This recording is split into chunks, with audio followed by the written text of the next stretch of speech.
Trevor, welcome back on. You were nice enough to join us last year for this same episode, and excited to talk about the 2024 Masters here.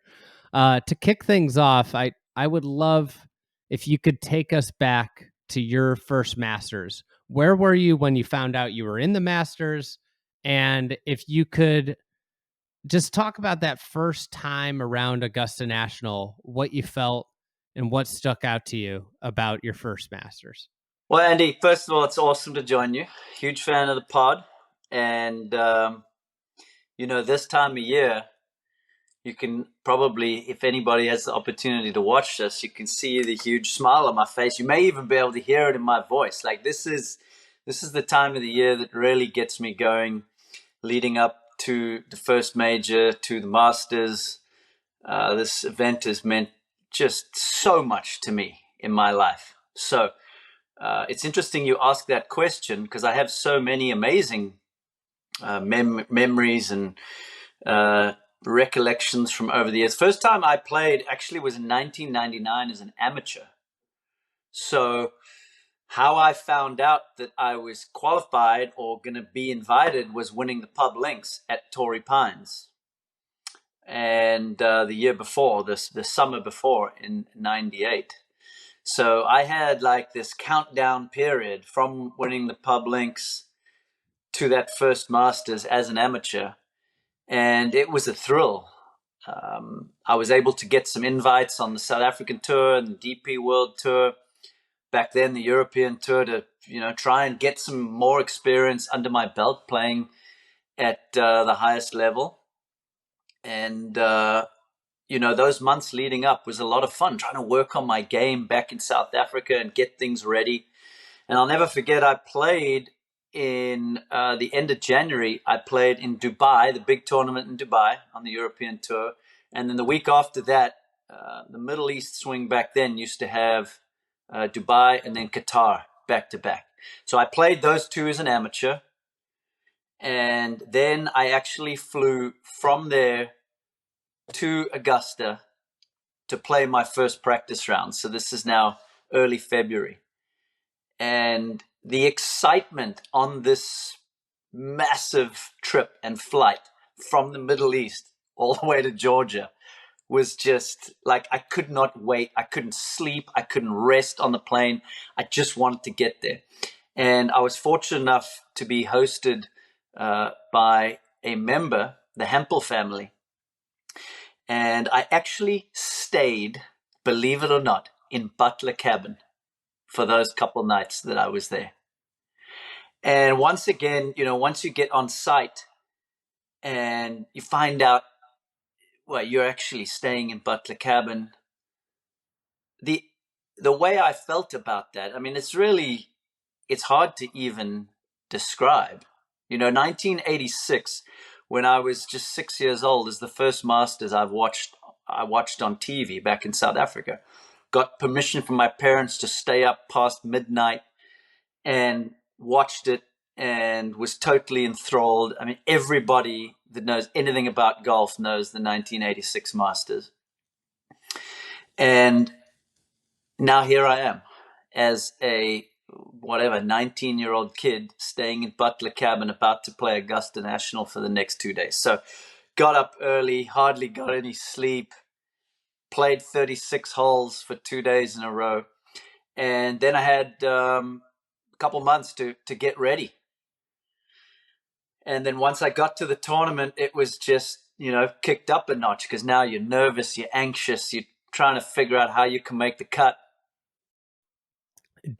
Do you remember after you played those practice rounds, the 2 days of 36 holes, what you took away? And you said you had a couple months to get ready. What did you, from your first time around there, zero in on what you needed to get ready? Well, first of all, it's the elevation changes that absolutely catch you off guard if you have not been there.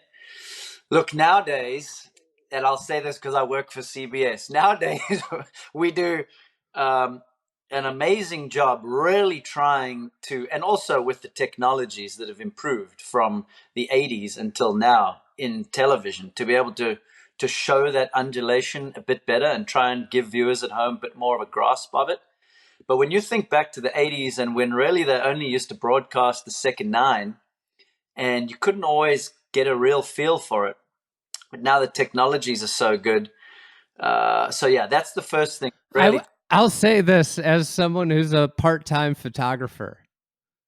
There's no way to capture what you see and feel with the elevation there in a photo. There's no way. Yeah, you can't. There's no way to do it. Like, it's gotten, I will echo what you said. The telecast has gotten leaps and bounds better. Every year it gets better. I mean, you see the guys with the ground cameras running around trying to get that, those ground shots looking up at these perch greens.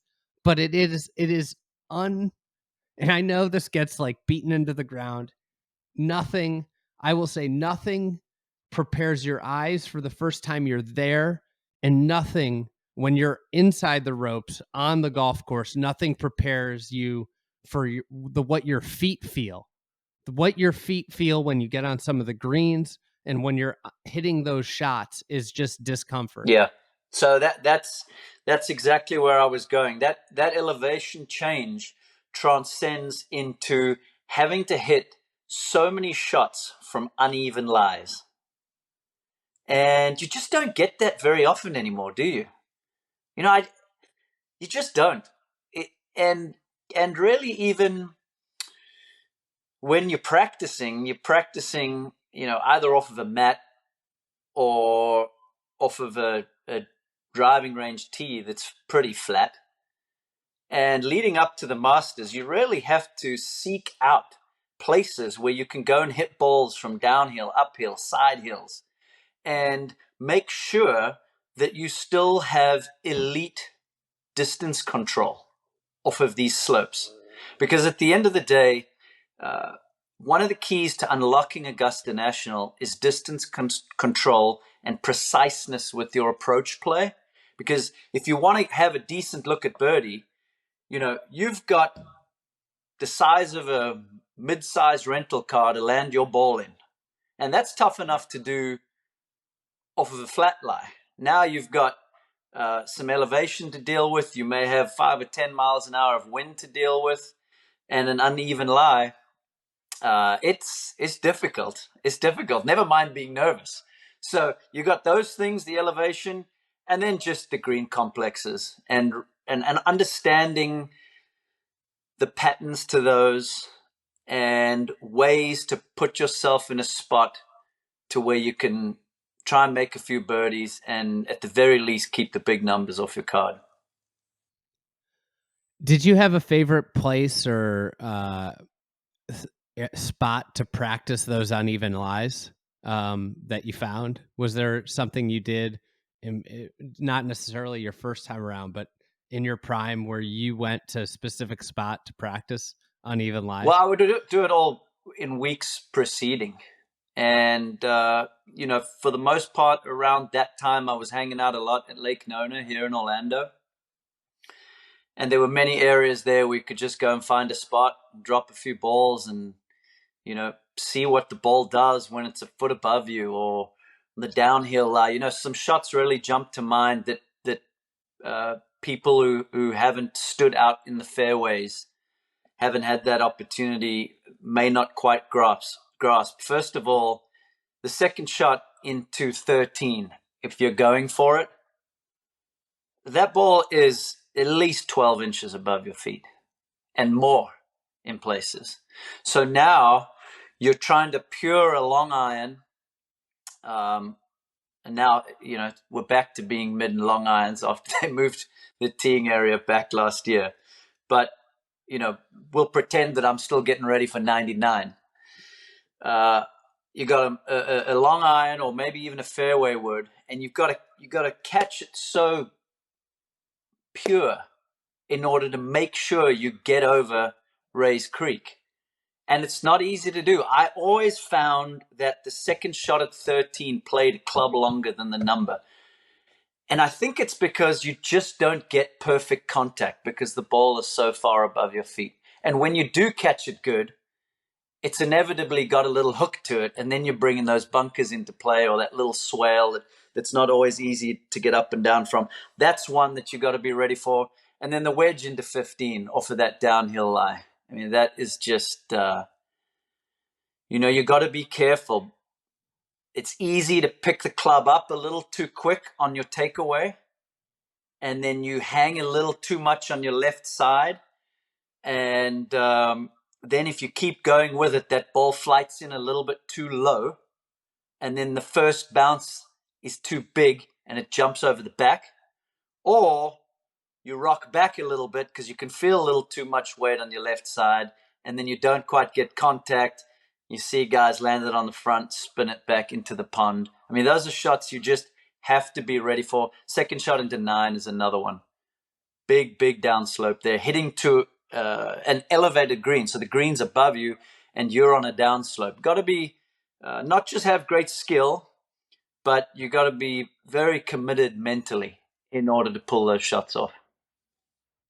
I think like you hit on a few of the shots that are just, you think about like the nuance of the shot into 13 also.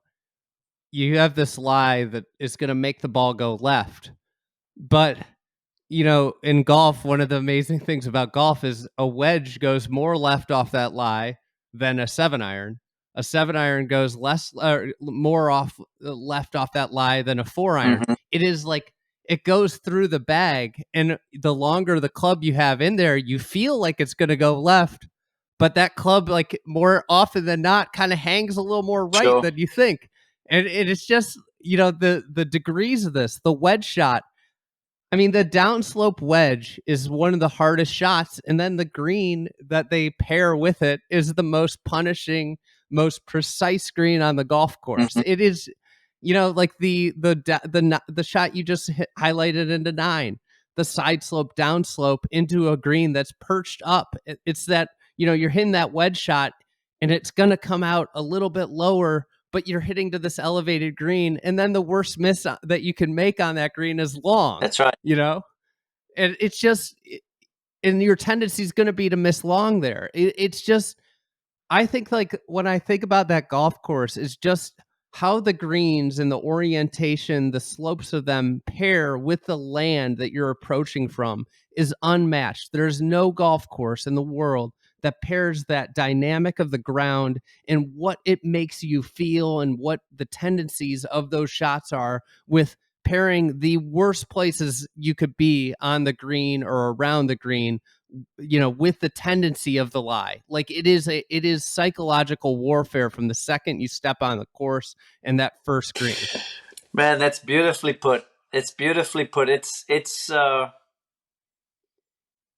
masterpiece. I mean, there really is no other way to describe it. And when you were talking about that second shot into 9 now, I was thinking to myself, yeah, and never mind that. You also have the green that sits at a slight angle. So now it challenges your tee shot. If you hit it down the left, you're going to have to come over those bunkers and the green is more shallow. Or you can try and push your tee shot down the right and then be hitting more up the angle of the green. And then, oh, by the way, there's 3 levels to that green as well. And also, if you come up a little short, it's going to roll 40 yards back down. Yeah, it is. It's amazing. It's amazing. It's the best. The tournament is incredible.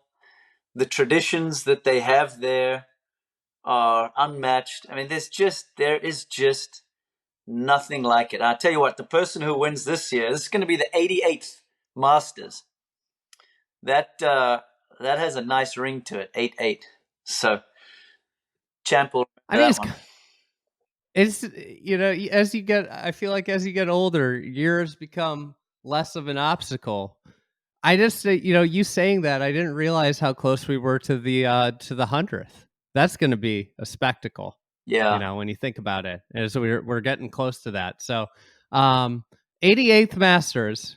Last year when we did this, you were upset. Well, you cheated. You cheated. That's why. About a couple of things. You were upset about the prep. This is our 5 things episode. I know. You didn't complain about it this year. In the lead up, I didn't know if you were saving them for the pod, But I definitely cheated again. But I set the rules. And one of the things you could do, like I might just be a little bit more experienced. I know the nuances of listen, like if you could come up with a broader topic, you can lump 4 storylines into one topic. Yeah, So yeah. I think I've learned from my experience with you last year. Also, I recently listened to a pod with you and Bacon where you did the same thing to him. You put 4 or 5 things into one topic, and I was like, man, this is obviously Andy's go-to move when he has people on the pod to talk about their 5 favorite things. So I've got a little something up my sleeve for you. all right, let's kick it off. What's your first thing you're excited about, or first storyline? I don't really know what the right bucket is to say these. What's the first thing? Okay, but you're watching? before I get to the first thing. All right. See, you're already getting more things in here. Yeah, so then maybe this is number 6. But weather. This is on my list. Weather is all I'm interested in right now. I'm checking the forecast twice a day leading up. And I am just so hoping for a lot of sunshine this week in prep up there. And then once the tournament gets going, some more heat and sunshine. Because it feels like it's been a little while since we've had a real firm and fast Masters. And because of all the nuances and the things that you and I have just outlined about the brilliance of the course design, when it's firm and fast, this Augusta National comes alive even more.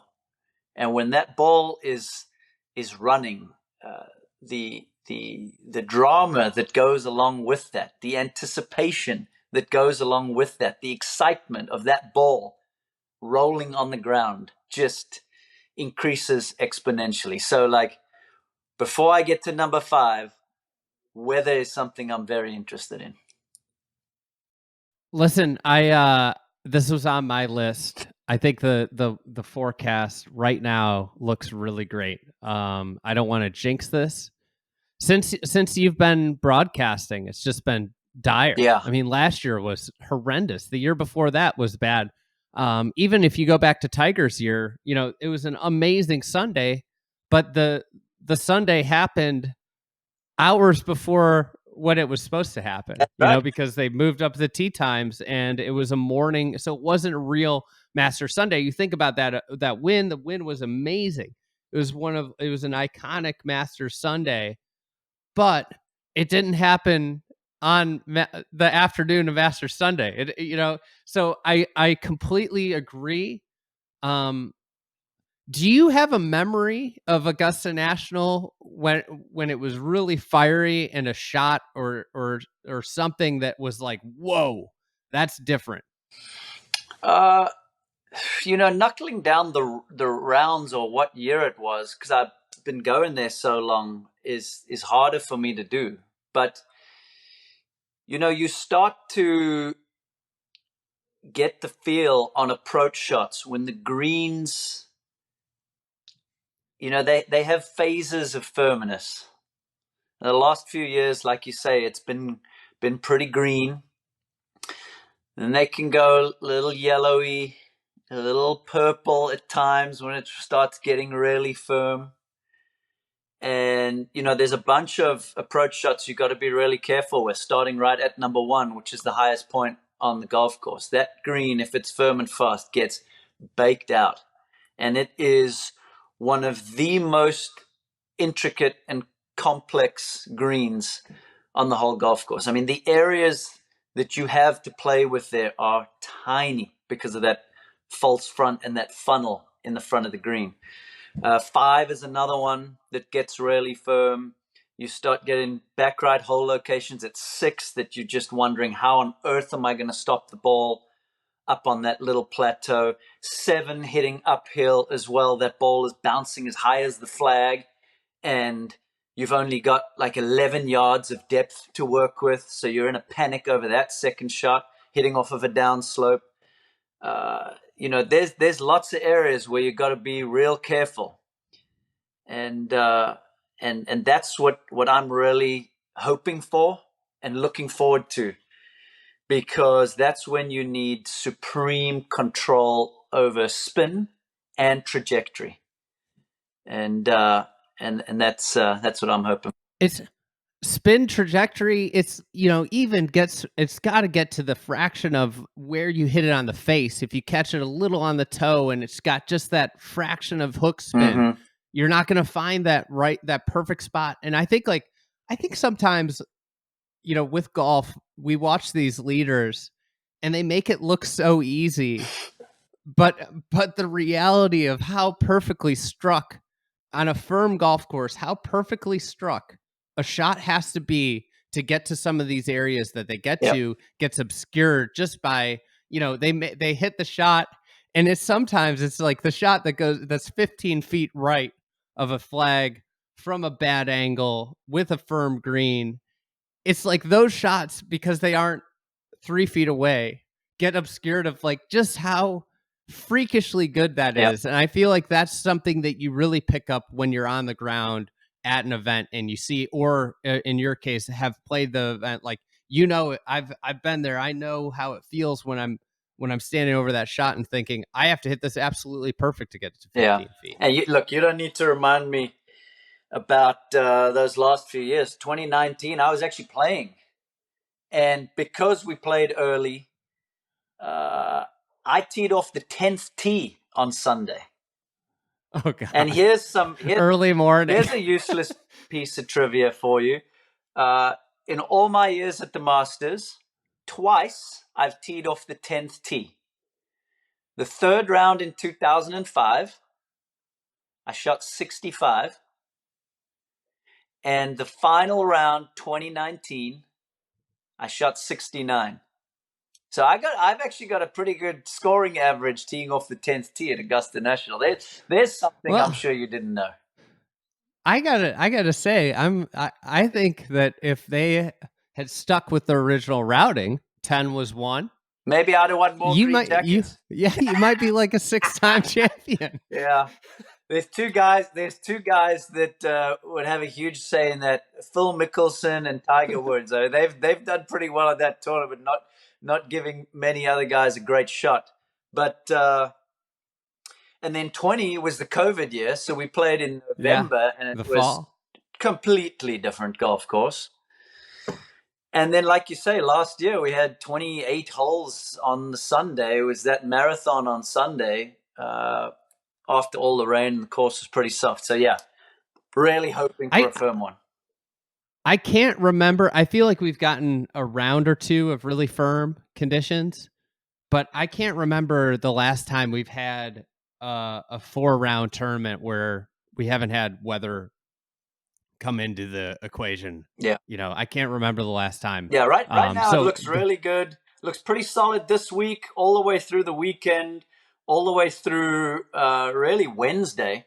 Then Thursday, Friday, there's a slight chance, and then it looks pretty good on the weekend again, which obviously we're excited about at CBS. That's when we really get to show off, is when it's bright and sunny. All right, I'll do one, since you already knocked one of mine off. Okay. But what I'm extraordinarily excited about over the last really 3 years of golf, we've had these kind of side storyline, sometimes dominant storyline of what's going on with LIV and the PGA Tour. This year's no different. But what I love is this week, it more so than every other week, becomes all about the golf. We're zeroed in on the golf at hand, the major championship, the first major of the year. All the top players are here, and really, what the tournament becomes is, the tournament, unlike so many other tournaments, isn't viewed through the context of money. It is viewed through the idea of history and legacy. And I just think when golf tournaments are rooted in that, and when you make the turn on the back 9 on Sunday, or you're on the 6th hole on Saturday and you're in the mix, there is an added weight, an added thing that is in your mind and you're thinking about. And it is about becoming a player that will not be forgotten in history, along with the big winner's check and all the things that happen. But it is really about becoming a Masters champion. And to me, this is when golf thrives. This is when golf is the best. And in the last 2 weeks, I've just become so smitten knowing that this week is coming because of this dynamic. Yeah, that's very well said. I'm right there with you. Look, the last 2-3 years has been exhausting, completely exhausting. And to feel like we're going to have this moment in time where hopefully all of that is, thrown onto the back burner, and we can just focus on a golf tournament that really transcends the sport and a magnificent golf course for, like you say, playing for history and legacy.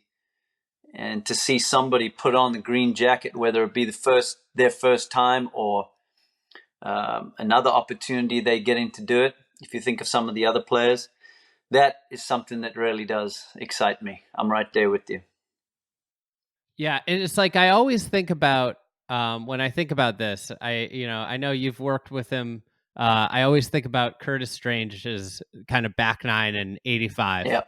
And he had I wish I pulled the quotes, but he talks about he has some great quotes about when he made the turn, where he makes the turn and he got on the 10th tee and everything just felt different, and all of a sudden it was hard, and sure, like, he didn't end up winning. Curtis was a great player who didn't get a green jacket that you might look back on history and say that's one of the guys that should have gotten a green jacket that didn't. Yep. And there's just so many, you go through the time, there's something about Augusta National where certain players are just like, it's like they're blessed by Augusta National, and other players get kind of snake bitten by it. And there's a whole other mental hurdle that you have to overcome. And it's just so rare. And there is like, I think there's something to be said about tournaments. And I think this has really helped the players over the last 2 decades. Tournaments that come back to the same place all the time, and what it does mentally to players is there's those built-in memories of, hey, 4 years ago I hit this shot here, that just stay rooted in their head. There's good memories, and you get these positive, warm, fuzzy feeling memories, or you can get these negative memories where you're remembering, oh, that day, that third round Saturday, I was 3 shots out of the lead and I hooked it in the water on 11. And there's something, there's a power to returning to venues. Yeah. It's why I think sometimes it's hard to play tournaments at your home course, because you remember bad shots you hit there. But also what I found is, when you play your home course, you're not always as disciplined, and your mind is not always as cluttered, and you just play. But then all of a sudden, if you've got a tournament there and you walk onto the tee and you pull out drive and you're like, whoa, I'm actually like, this means something now. There's that lake is down there, and if I hit it in there today, it means something. There's something interesting about that as well. I remember going through that. The 2 South African Opens I won was actually at my home golf course, and that experience was pretty weird mentally, having to actually play the course in a slightly different manner. And that's, I'll come back to that a little bit when I get to one of my other players here that I'm going to talk about. But you're right. You think of legends of the game that haven't won at Augusta. Weiskopf, Trevino, Ernie, Rory. It feels like those players absolutely should have been able to win the Masters, but it's one of the million threads of this tournament that just makes it so great, is that you have, the Norman is another one that's just jumped to my mind. you have these amazing stories of the Palmers and the Mickelsons and the Woods and the Seveys and, the players and those guys that were expected to win and won multiple times. Jack, obviously. Yeah. I mean, that goes without saying. But then you have these other legends that didn't ever find a way to unlock that something around there. And like I say, it's just one of the many things that makes this tournament great.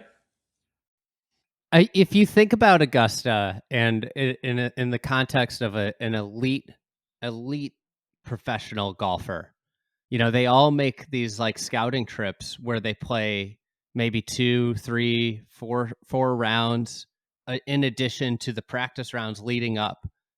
Augusta National, they play over the course of, say, 15 years of their prime career, or 10 years. Augusta National, they play probably the most golf at outside of their second golf course. Or outside of their home golf course. Sure. They do not fly out to play the Travelers, a month in advance. Like, they play their usual tournament prep there. Augusta's the place that they play an extra round or two here or there. Okay. They might play it 7 times in a year or 8 times in a year. And that's probably the course that they log the second or third most rounds year in, year out. That's a good point. Of any, and it's just something, a dynamic where for these guys, they are more familiar, and familiarity has great benefits. I think it's like what was it? Harrington's great quote a few years ago: "Experience isn't all it's cracked up to be." Like, sometimes like it's bad. Right. Like you get the bad memories, yeah. and there's good things about it and bad things. There's drawbacks, and I think that's something that when you have that's the only regular major host, and that's part of what makes it more special than others, is the familiarity of the course, not only for fans but for the players. Yep. Totally. All right. So now I'm going to start with my actual number 5. All right. Number 5. And you're counting down? 5 down? Yeah, I'm going from 5 to 1. All right. I'm already 2 in, so you've got more than me. So Tiger Woods is my number 5 storyline leading into this 88th Masters. Somehow, he's actually coming into this Masters with less golf under his belt than he did last year, which is just fascinating. He's had 24 holes, competitive golf, as prep for this Masters. At least last year, he played all 4 rounds in LA, made the cut there, had a good round. I think either it was the second or the third round, and got a little momentum. But this year went to LA, got sick, only played 6 holes on the Friday. And so he's even more undercooked than what he was last year, which is fascinating. And the reason I've got him at number 5, first of all, look, I mean, there's just no player that even comes close to the fame and the juice that Tiger Woods brings when he tees it up in a tournament. But, 48 years old, body seems to be hurting. There's just not many records that I feel that he still has a chance to break. But there's 2 that I think that are still in reach. And the one is, winning for an 83rd time and beating Snead's record. And then coming up here at this Masters is breaking the all-time consecutive cuts made record. So right now he's tied at 23 with Gary Player and Fred Couples.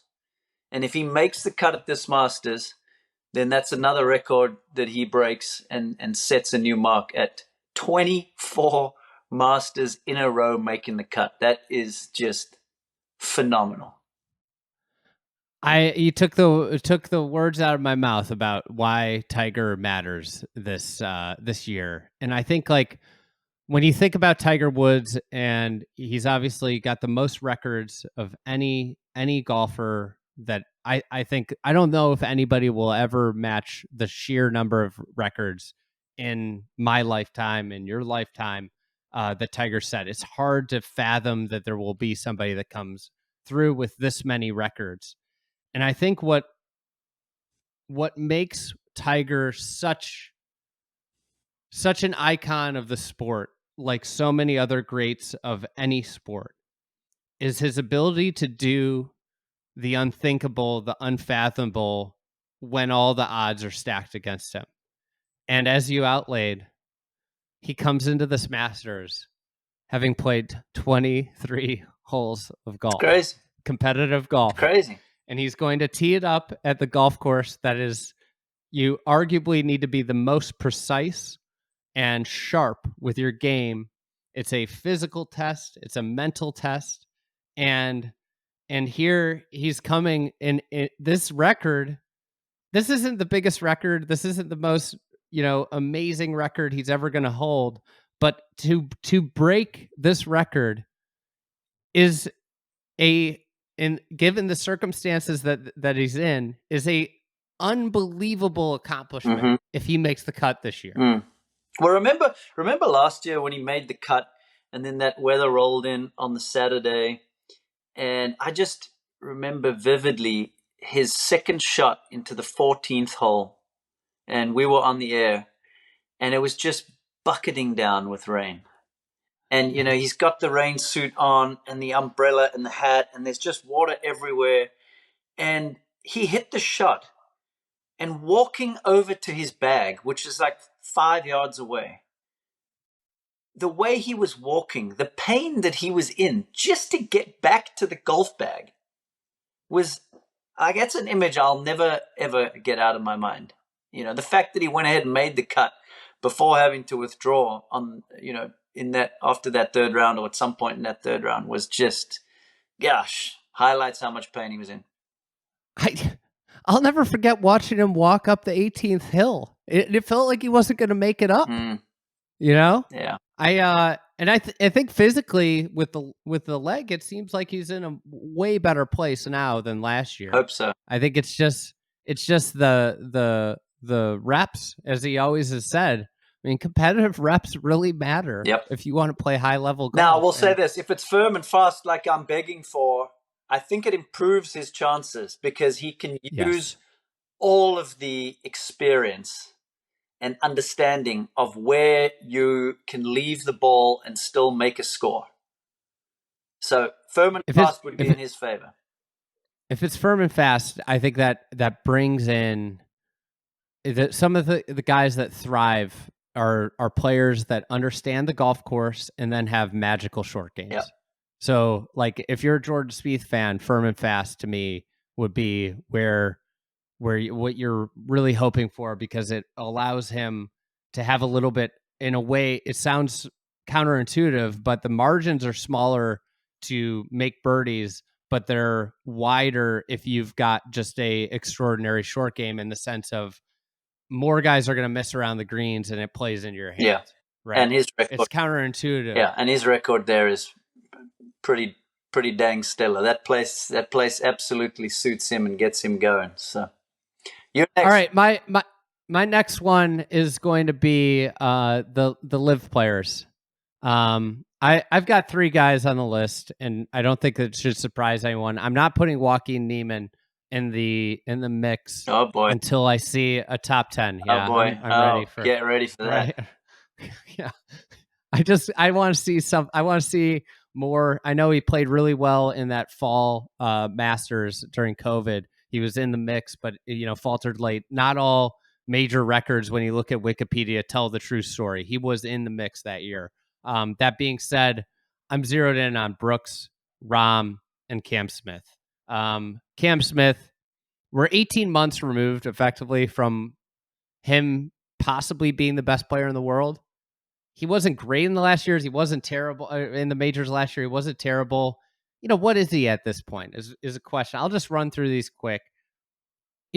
Rahm, I don't know if I think his decision to go to LIV, I think he went because he thought that the deal was done and he was coming back. And I don't know if he thought this was all going to be together. Or he was going to be playing PGA Tour events. But to me, Jon Rahm seems like a control freak. And I'm just curious about his prep. He's a world-class player. I think he can play well at Augusta with any prep, but I wonder about his prep and whether he's gotten to do exactly how he would want to prep for the Masters. And I don't necessarily think that he does. He's the reigning champion, defending champion, but he hasn't, you think about last year coming into the Masters, he was undoubtedly the best player in the game. This year, he is without question not that in that same pedestal. And I think you saw that with that mano a mano showdown with Brooks. He knew he was the best player in the world. And Brooks, for the first time ever, kind of got out alphaed on that kind of marathon Sunday. Well, second John time Rahm, if you count 2019 when Tiger got him. Yeah, that's true. I have that in the Brooks section. Then if you look at Brooks, if you take Brooks's 2022 out of his majors just because of injuries, he couldn't squat down to read a putt. Yep. He's got 17 top 10s in his last 26 major starts. It's awesome. It includes 5 wins and 14 top 5s. Yeah, it's awesome. And I think there's 3 top T6s in there. So if you went to T6, it'd be 17 top 6 finishes and 26 starts in majors. This guy, and I'm not a bettor. I don't really pay attention to betting odds very much. He's 20-1. He's 21-1, 20-1. How is this possible? He's been so close here. The Tiger year, it looked like the tournament was his. Yep. And then, what happens on Sundays with Tiger Woods in the mix happened. Unless your name's Trevor Immelman, And then last year, through 36, it looked like there was nobody that was going to beat this guy. That's right. If he wins, he has 6 majors. He's 1 leg away. If he wins this, I think that we have to start to look back, ignore the lack of other wins, and say this is the greatest player of the generation. Yeah, I totally agree with you. I mean, there's not too much really that I can add to that. Rahm was my number 2, my second biggest storyline leading in. So I guess I'll jump in on that. It is fascinating to me and exciting to me to be able to observe how this is going to unfold with him. Like you say, last year came in, he had played 8 PGA Tour events. He had won 3 of them.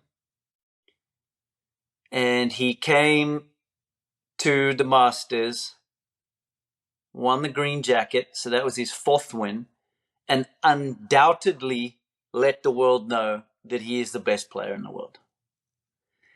And now, after making this move, he's going to have played 5 live events after Miami this weekend. And if you do the math, because they play 3-round events, that'll be 17 less competitive rounds under his belt than what he played last year coming in to the Masters when he won. So is that going to mean anything?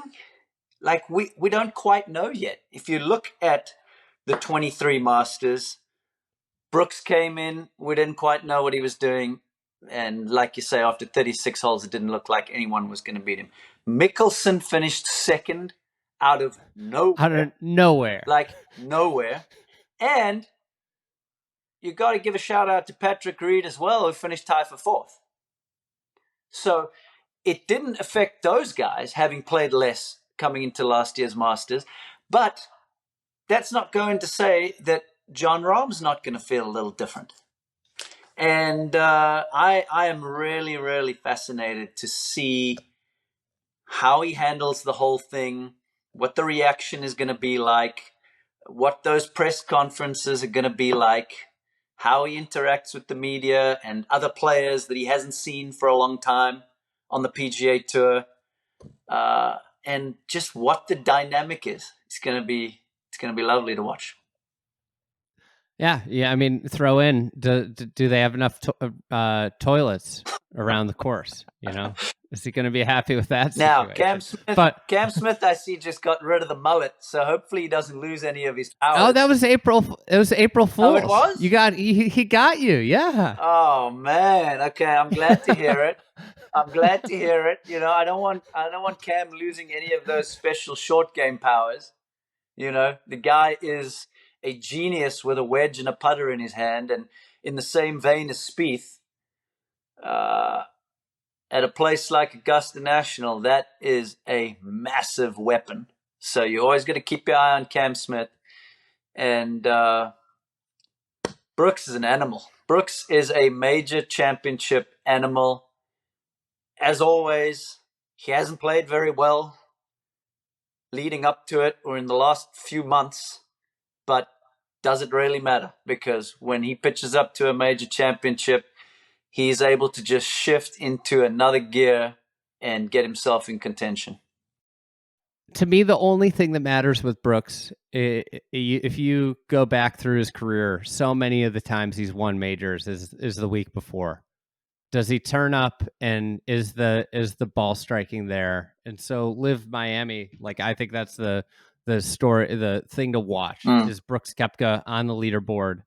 If he's on the leaderboard, you got to feel great about what's going to happen, what him going into Augusta. It's like clockwork. I think it was Trinity Forest. He might have finished fourth right before the PGA won. It's like, if you go back last year, Crooked Cat, he wins, and then he plays Augusta, he plays great.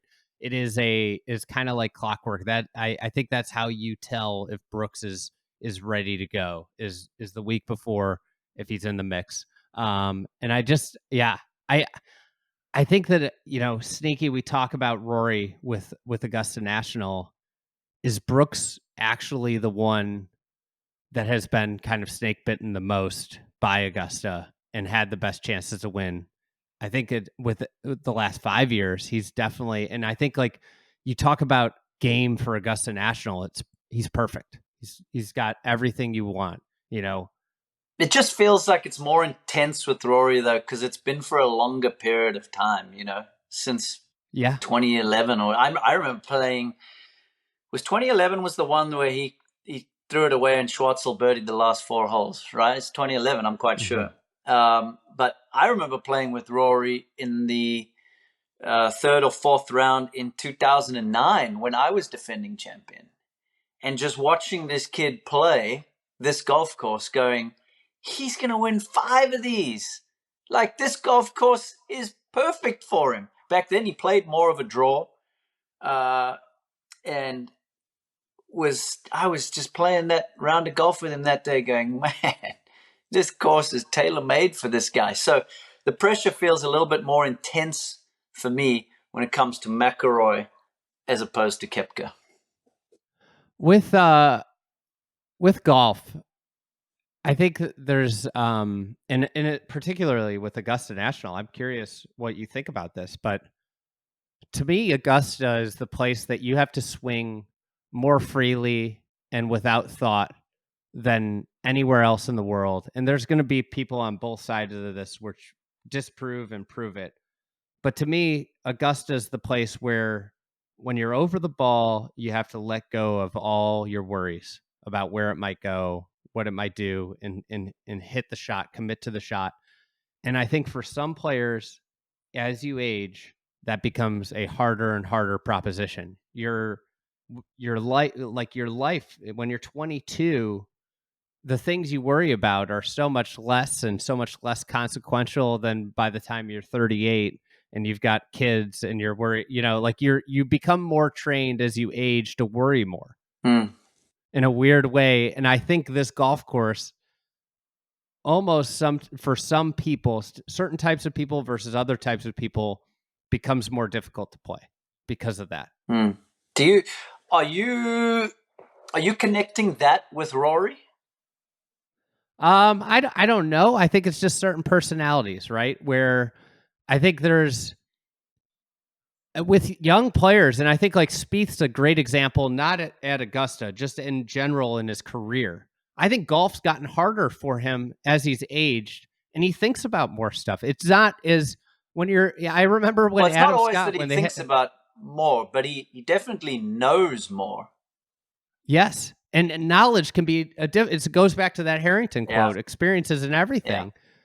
When you think about Adam Scott, when they changed the rule about flagstick putting, and he started putting with the flagstick, and he had this great putting year, and he talked about how it reminded him as a kid when he used to just sit on the putting green and bang putts into the flagsticks, the little flagsticks on a putting green, and how it made it easy because it connected back to when you didn't think about things. Sure. And I think that Augusta, because of all the things we outlined right at the top, like all these little things, and you have to figure out what you're doing with a shot and then forget about everything and hit the shot. Yeah. I mean, look, there's a lot that's going on. We touched on the lies. It's absolutely in your mind how much or how small the space is that you need to land your ball on approach shots. And then the swirling wind is really the icing on the cake from a standpoint of sowing doubt.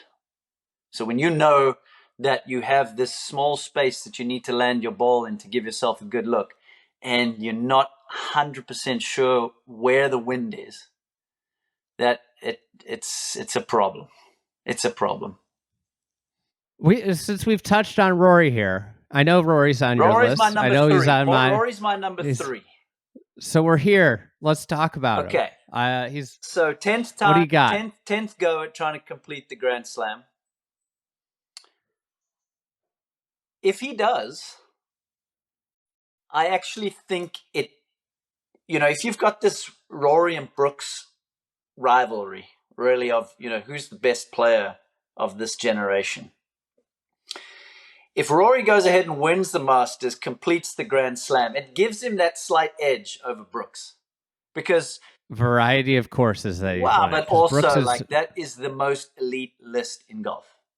I mean, in golfing history, for Rory to be only the 6th guy to do that, I mean, that is that's rarefied air right there. And it's so interesting to see how he goes about it. It's not like he's played badly. He's had 7 top 10s in the last 10 years at the Masters. So he's had a few opportunities there and thereabout. But this year feels a little different because normally he's won by now. He's played well. But this year he really hasn't played well. He won in Dubai earlier on in the season. And then in his 5 starts on the PGA Tour, T19 at the Players is his best finish. It's unheard of for Rory McIlroy. So I'm wondering, does this take some pressure off? Does this take some of the spotlight off? These are all interesting things. And then, he's been putting in a little work with Butch Harmon for the last few weeks. How does that change things? He's spoken about, earlier on in the season, missing left with the driver, seemed to fix that, then started missing with the irons, hasn't had a week where he's really put everything together. Now, if there was one coach that I would have recommended for Rory, it would have been Butch Harmon for sure. Because Butch has an amazing ability to give a player confidence without changing too much. And he has a knack for that. He did it with Fowler last year. And he's done it with multiple players throughout his career. He is a mastermind of getting the best out of highly talented golfers. So it's going to be fun to see how Rory pitches up and how he goes about it. And, we'll probably get an early look here this week at San Antonio if anything looks a little different. But let me just finish by saying this. My belief is Rory plays Augusta National too aggressively. And that's what gets him undone all the time. And I just wish that he would take his foot off the gas a little bit and let the golf course come to him, rather than going out trying to birdie every hole. You know, I remember last year in the first round, afternoon tee times, I'm sitting in Butler Cabin. I got Jim Nance to my left, and Rahm steps up. It's the southwest wind helping off the left on number one. Okay, you've got about 280 or so to that fairway bunker down the right-hand side. Rahm steps up, perfect club choice, 5-wood, lays it up just short left of the bunker. He's got a 7-8 iron into the green, middle green. Okay, he had a bit of a nightmare on the green. He 4-putted or what have you, but and got off to the poor start. But Rory steps up straight to the driver. He's got the helping wind. The beauty of the design on number one is the widest part of the fairway is in front of that fairway bunker. And as you start pushing it past the bunker, the pine trees on the left creep in at an angle. So he's now trying. And the fairway moves at an angle too. Correct. So that fairway isn't a straight fairway; it's an angled fairway where you have to hit the exact line and distance control. It becomes a 2-part question. Exactly. So now he's trying to fit a driver into a extremely narrow place on the first shot of the tournament. There's no point in doing it. Absolutely no point in doing it. He ends up hitting a 8 out of 10 tee shot straight into the trees on the left because he's run through and he's run out of space. And I look over at Jim Nance and I'm like, what is he doing hitting driver there? And those are the sort of things that I just wish he would let the golf course come to him a little bit more. And I think back to something that Jack Nicklaus said to me.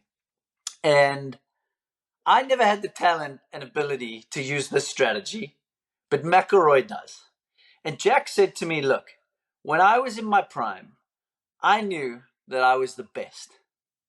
And I didn't have to do anything special to have a chance to win with 9 holes because I knew that I was the best. And McIlroy has that at his disposal. He does not need to go out there and do anything crazy to have a chance with 9 holes to play on Sunday. I think he played so aggressive last year. He played so aggressive at Oak Hill, the next event, which I think Oak Hill was like beneficial to play aggressive in spots. I thought his game plan for LACC was spectacular. Perfect. I told him that. What he did is he hit less drivers. He hit a lot of 3-woods. His 3-wood goes as far as the best players in the world's drivers go. And he finds more fairways. And from the fairway, the thing about Rory is going to run into birdies left and right. Because he is unbelievably good. If he plays from the fairway or with clear shots into greens the vast majority of time, he's going to make 4-5 birdies at Augusta National almost every round. And from those positions, he's going to limit his bogeys. And I think like you've hit the nail on the head. It's not, for Rory, it's never this in this whole major drought. It hasn't been about the ability to score on a golf course. It's been about the ability to limit the backbreakers, the momentum killers. And I know some people don't believe in momentum. Golf. No, it's when huge, you make an 8-footer for par and you go to the next tee, it feels like a birdie. And I think so much of Rory is about keeping the card cleaner because, you know, with the par 5s at Augusta National, his length, his talent, his skill, there's 3 birdies, easy birdies per round. Maybe you don't hit a great drive on one of them and it becomes, you know, a par hole. Sure. But 3 of the 4, you're going to have a shot. If you're driving it halfway decent, even with your 3-wood, you're going to have an easy shot into the green and a chance to make birdies. And you're going to run into a couple others. So, you know, I think I I like his game plan this year. He's coming in late, I think Tuesday. He's skipping the par 3. He's done his prep work this week. Poppy's not going to be happy about that. No. It's Poppy might be happy. I've got a daughter about the same age. Poppy might be happier getting to sit in front of a TV and watch TV. There's nothing like that par 3, man. It's the best. So I like the strategy that he's employing this year, where it seems to me he's approaching it more like just another tournament. And I think if you're looking for positive signs at the Players, he made a ton of birdies, and I think that's valuable for somebody. That's what Rory's secret sauce is that the guy can make more birdies than anybody else in the world when it's going. Now the flip side is he made a ton of big numbers, and that's been the Achilles heel all year. It's been the big numbers, the big mistakes. But they kind of go hand in hand, don't they? I mean, if you're playing that aggressively, you're gonna make a ton of birdies, but you're gonna make 6s and 7s as well, which he does more than any great player I've ever seen. And that's what I think. Like, he's gonna make birdies. It's restraint. He's gonna make birdies regardless. And as far as the prep goes, and playing 9 holes and not playing the par 3, or playing and not playing the week before, I don't actually even care about any of that. I care more about what is he going to do on Thursday when it matters. He needs to not play as aggressively, and he needs to let the golf course come to him and open up for him, and just play every shot on its own merit without, like, when the whole location is on the left corner on 3, dump it out to 30 feet right. When the whole location is back right on 4, hit it 40 feet in the middle of the green and make a par and get out there. When the whole location is back right on 5, hit it towards the bunker and putt up the hill from 30 feet. Those are not birdie opportunities. Make pars. Wait till you get to a spot where you can actually be aggressive. And it is on the par 5s, and it's in a couple of situations to easier hole locations on the 3s and 4s. But let the golf course come to you. You are that good. You don't need to do anything special. Just play normal golf. Yeah, I agree. To go to the next guy on my list, guy that plays maybe normal golf better than anybody in the world, who's hitting the ball better than anybody in the world, is Scotty Scheffler. So he's my number 1 storyline. Obviously, he comes into this with win-win second, on a really a 18-month plus run where the ball striking's been at a level that only has been matched by Tiger Woods. I think the big question is going to be is the putter a Band-Aid, or has a new putter changed the way he putts? Because in the last few years, I don't think the putter's it's been a stroke / mental thing, and I just it's one putt. But I do wonder about that putt at Houston and how it sticks with him. If he putts average, I have a hard time believing that anybody's going to beat him. Yeah, if he putts average, generally it's over. That's all he needs, is to not lose strokes. The putt on 18 on Sunday bothered me too. I know there's a lot of pressure, but he's running on high confidence right now. But he's supposed to make that putt.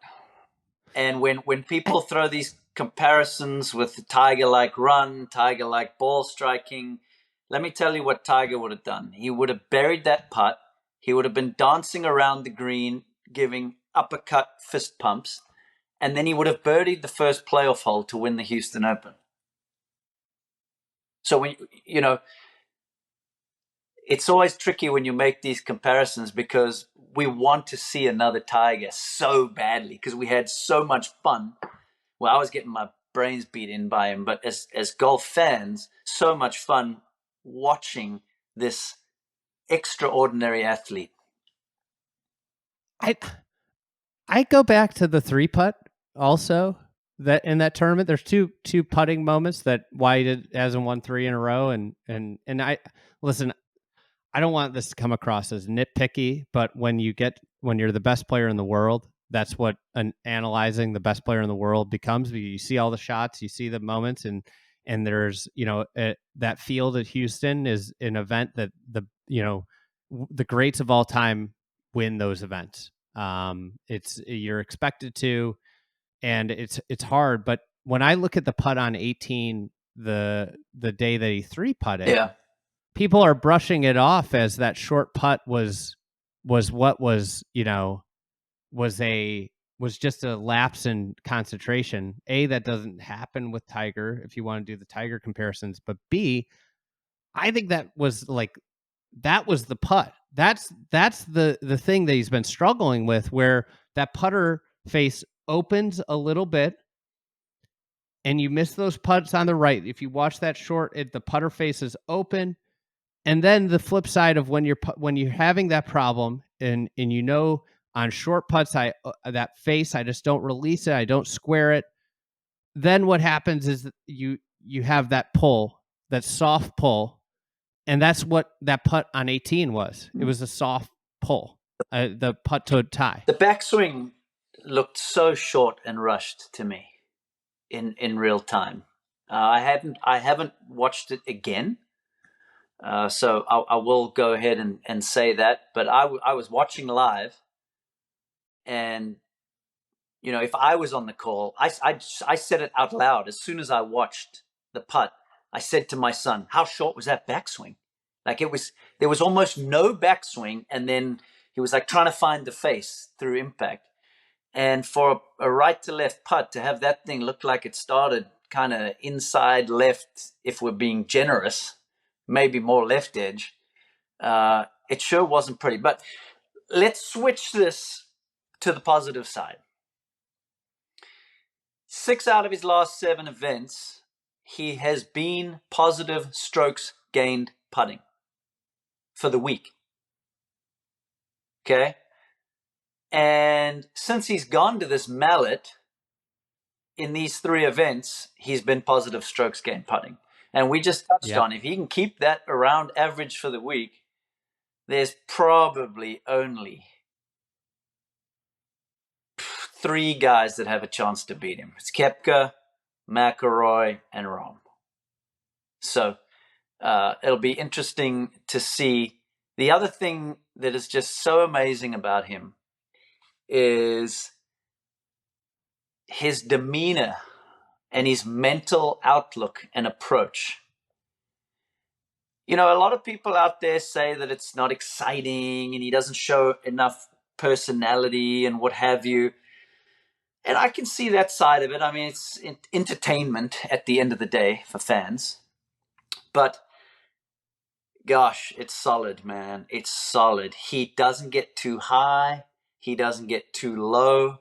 And when you start coming to major championship golf, when it is draining physically, emotionally, mentally, to have that sort of mental approach that Scotty does, in a lot of ways, it's how Brooks is at the majors.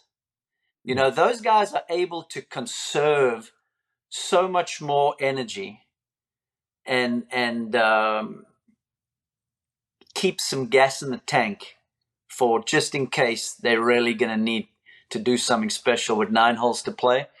His mental approach it's on the money. It is on the money. The way he handles the media, the way he answers the questions, the way he never beats himself up. It's really, really good.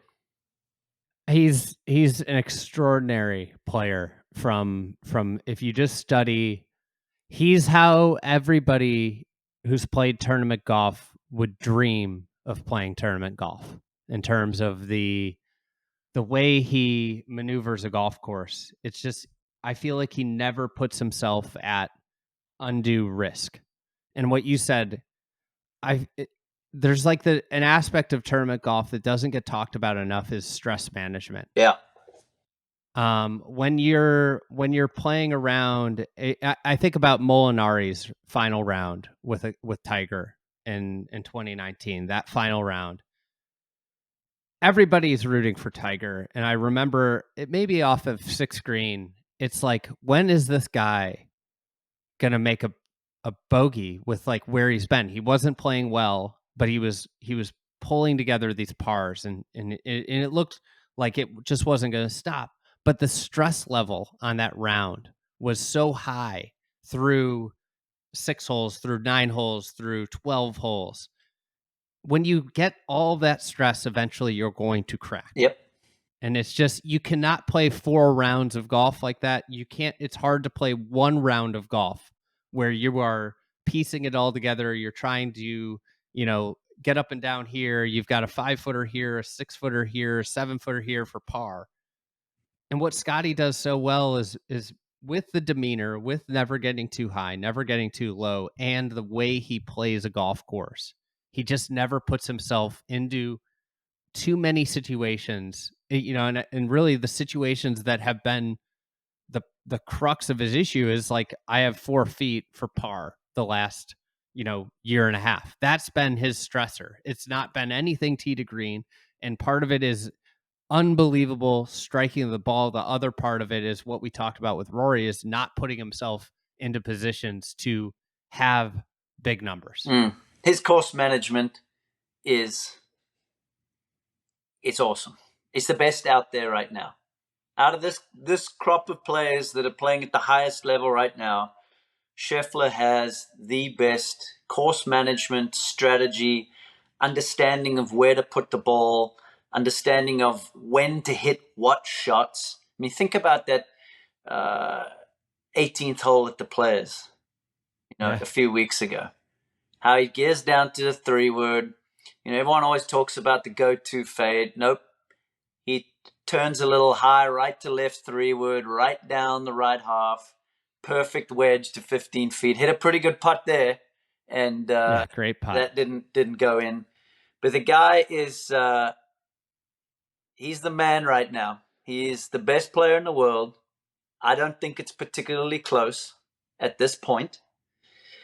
And with how good his iron play is, and how good his iron play has been for going on 3 years, if we circle all the way back to the beginning of this conversation and hoping for firm and fast, if it gets firm and fast with the control that he has over shape, trajectory, and spin with his irons, he will be extremely hard to beat. Yeah, I agree. I think he's the favorite, and for all intents and purposes, it's hard to see how you could pick somebody else given the run. The floor, to me, like, the thing that's crazy with Scheffler is like, the floor is, if he plays bad, he's 4th or 5th or 6th. Yeah, last year I believe he was, I'm wanting to say tie for 10th and dead last in putting. Yeah, I mean, it's crazy. It's insane stuff. Last one before we get you out of here. I got one more too. Oh, you got one more. What's yours? You go ahead. All right. I've got a list of players, and I think it's insane that the 4th ranked player in the world is playing his first Masters. Yeah, I think we're on the same onto the same thing here. So let's hear it. Well, it's like the 4th ranked player in the world. Has this ever happened where we've had a top 5 player making their debut at the Masters? Shucks, not that I can recall, Andy. We've got 2 guys in the top 10. Yeah. 2 of the top 10 players in the world, and this goes to some of the problems with the world rankings right now. But I would have a hard time believing there'd be more than maybe Joaquin Niemann and Cam Smith are 2 players that could be in the top 10, and Brooks. So there's 3 players maybe, but 2 of the top 12 players in the game right now are first timers at Augusta. It's insane. Yeah. I mean, it really is unbelievable. It really is. And so this was my number 4 storyline. So you and I were thinking along the same lines. 1979, the famous Fuzzy Zeller playoff win This is the last time that a first-timer won the Masters. But these two have a shot. These two have a legitimate shot. Awesome players. Wyndham Clark has, in the last year, turned into like a big game hunter. He does not win small events.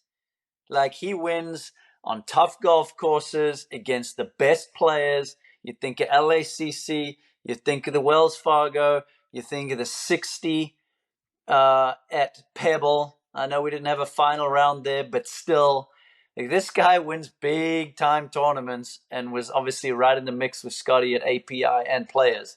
So, the guy has some gas off the tee. I don't think it gets talked about enough, but I was out with his group with Rory and at Genesis. I mean, there were a few times where he hit it 10, 15 past Rory. Yeah, smashes there were other times where, I mean, like, I think into the wind, Rory had a better ball flight. Like, his might spin up a little bit more, but I mean, I don't think he gets enough credit for how long he is. Yeah. Like, prodigious length off the tee. I think when they are both just cruising with the driver, which is different to mere mortals cruising, but when they're both just cruising, Wyndham has probably got 2 or 3 more miles an hour ball speed than Rory. He gets up into that, 186, 187, 188, which Rory has, but he doesn't really get to that too often on the course. He's more in the 83, 84 zone. But that's the one thing that is my concern with Wyndham Clark at Augusta National. Because there's a few times during the round he's going to need to, at the very least, have a straight drive, whereas even though he bombs it a mile, he puts quite a lot of curve from left to right on it with the driver. So there's a few times I'm thinking of 2, I'm thinking of 9, I'm thinking of 13, I'm thinking of 14, where if the ball starts to leak to the right, he's not going to have 10. much space.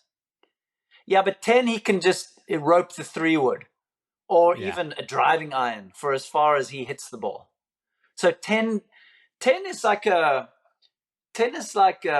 specialty shot. It's almost like when you're behind a tree and you've got to hit a 20-yard hook. That tee shot is like a specialty shot. Guys generally find a way to pull it off. But some of those others that are a bit more subtle that I mentioned, he's going to have to be careful not to run out down the right-hand side and get himself into some trouble. But he has proved to us he is not scared. He's got the guts. He has a ton of self-belief. His mental game is as good as anybody's out there right now. It's wonderful to watch him, to see how quickly he bounces back mentally from bad shots and gets on with it. He's gonna be an interesting one to watch there, being a first timer. Yeah, I think that, and then Ludwig, obviously, great driver. I something you were saying when I was thinking, one thing I was thinking about is, like, it's been etched into our brain how important distance is at Augusta National, and it's important everywhere. But I think this era of players, almost everybody's long enough, plenty long to play there, and it's become an underrated control course. Yeah, look, for me, I've always thought that it was a second shot approach play, elite level approach play that is going to win you the Masters. You've got to drive the ball well, don't get me wrong. But you can get away with some things, and there's certain areas where you have a bit of space to where it's not mega intimidating like old school US Opens that I used to play, where we had 20-yard wide fairways and 8-inch rough. It's not like that. You can conjure up shots from out of pine straw. You can, hit some running shots out of the second cut. You have some options if you hit some squirrely tee shots. But high-level approach play is the thing that really gives you a good shot at Augusta National. That's my concern with Ludwig. Okay, I know that stats-wise he's it's not his strength. I thought the Ryder Cup is what sticks with me. Mm. A lot of uneven lies, a lot of, where I wasn't out there, but some of the terrain I thought was actually kind of similar with the with Augusta National in the sense of like the severity. And I just thought under the gun in intense pressure, the thing that I walked away from that event going was the approach play has a long way to go. And that's my concern with the Masters. Yeah, I'm less concerned with the approach play and a little bit more concerned with the putting for him. And here's why. He seems to putt really aggressively speed-wise. And I've just never seen anybody have too much luck with that at Augusta National. Especially, when I watch him hit 3, 4, 5 footers, I mean, he's shrinking the hole, man. That thing has got a ton of speed on it. And the edges are so sharp and the greens get so fast that if you put a ton of speed on one and it rims out, you're going to have 5 or 6 feet coming back. Also, where the holes are on these little tricky spots where it's like this little like knoll where the ball runs away in all these directions, so it amplifies the miss. Totally. All right, we got through our 5 things. Yeah, we did. Who's your pick to win?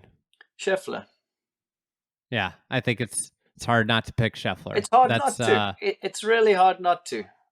Hit the run that he's on. Like I say, the mental approach, he's not going to tie himself up in knots this week when he's at home. He's probably out. He loves playing pickleball and tennis, and he's probably out there just having a good time with his buddies and doing a little practice. He's not going to get all wound up. Like, he's just so cool, so calm. He's the best iron player in the game. Hits the ball a mile. He works it both ways off the tee if he needs it. He has the experience of winning there. He's coming in winning 2 massive tournaments. It's just so hard to pick anybody other than him. All right, that's Trevor Immelman, lead analyst. We'll hear you on the telecast. Congrats on the start to the year. I think CBS has taken what they've built the last few years. Is just, you guys have done such a great job, and this year you've made the coverage even better. And I can't wait to see what you guys have up your sleeve for this year's Masters. Yeah, thanks, Andy. We are so excited. The team has been in constant contact throughout this period. We're a little lightly run. We've only had 3 events so far this season, and the Sunday of Pebble Beach was rained out. So you're in a similar situation to Ron. Yeah, exactly. We're chomping at the bit. We're ready to get down there and have an amazing week. It's a huge week for us at CBS. If you don't mind me saying this, go for it. Our chairman Sean McManus is retiring, and this is his final event as chairman of CBS Sports. Is his 28th Masters. He took over in '97. He's been an unbelievable leader. And then Vern Lundquist is retiring. This will be his 40th Masters. The most amazing calls, historic calls at Augusta National have been made by Vern.